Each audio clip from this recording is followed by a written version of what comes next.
Hello, ladies and gentlemen. We're back here. We're in some info time going into the new loophole for interbrand pro wrestling for either SmackDown or Raw. Now, usually we have this if a champion has an interbrand belt, like 24/7 title or the WWE Women's Tag Team titles, or your Money in the Bank winner or Royal Rumble winner. Now, they make another loophole that makes no damn sense, but thanks to the loss of majority of wrestlers, not that much premier things to actually make the shows entertaining, or no coherent storylines. They're just gonna do this for a rush of the crowd, for a rush of somewhat crowd reactions, or just an anticipation of what matches we could actually get. Thanks, nobody wants to see McIntyre job out Andrade or Angel Garza or anybody else with Lita Vega 6 on him. And now it looks like he's getting into a program with Bobby Lashley after beating the crap out of King Corbin from the last episode of Raw. Over consistent lower ratings over they did the exact same thing the last year. With the wild card effect after the new pickups of NXT talent out of Lars Sullivan, Heavy Machinery, and Lacey Evans, and Ricochet and Aleister Black. That were the only guys to actually shine and have a key part in the main roster. While we now have Lacey Evans that's in a mid-card loophole since turning babyface, and she's barely been in a consistent feud since becoming babyface and then just somehow getting drafted to SmackDown. After being a major foil for Becky Lynch, we have Lars Sullivan, a guy that's had the biggest controversy of all, having weird nudes sent out, having weird shit that he said on Twitter several years ago, being a hypocrite, disrespecting wrestlers, and of course, being a crappy wrestler and only having a memorable feud with the Lucha House Party. That obviously didn't go somewhere, and he said he had a sex tape. And from calling people fags, he had a gay sex tape. And speaking of gay, Ricochet, and of course we have Aleister Black that's currently having the best time right now being an upper mid-carder on Monday Night Raw. And it looks like he's going to be in a future program with Seth Rollins.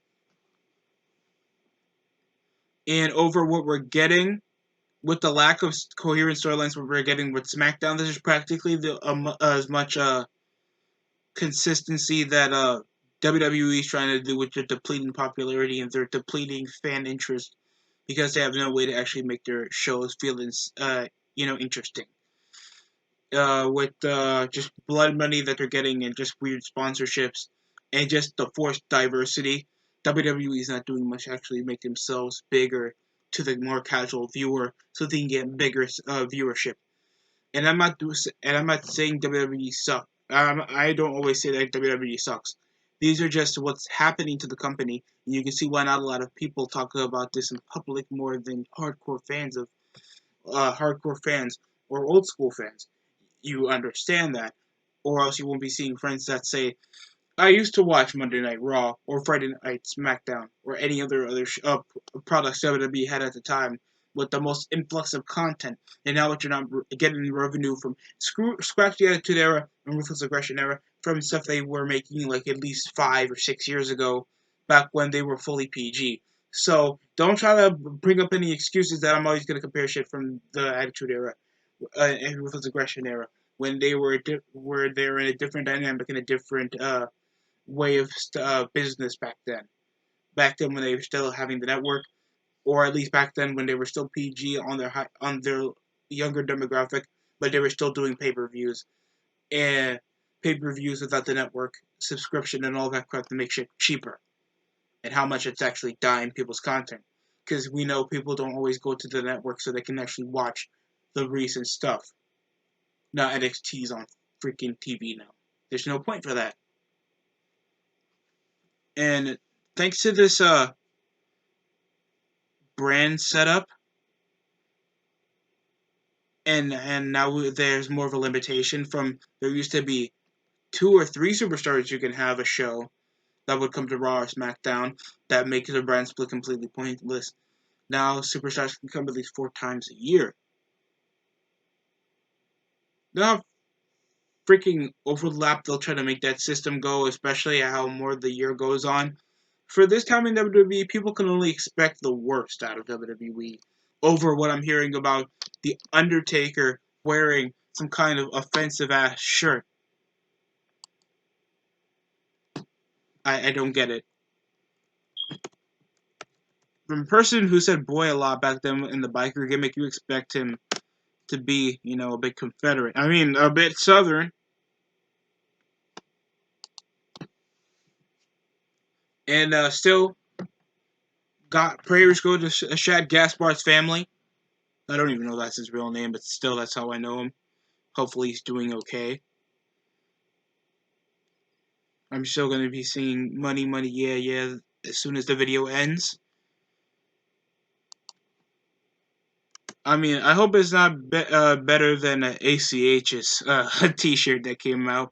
With literally, I think it just shows his name with a smile, and the t-shirt's black, even though I think it comes in different designs. But he either thought it was too offensive or something.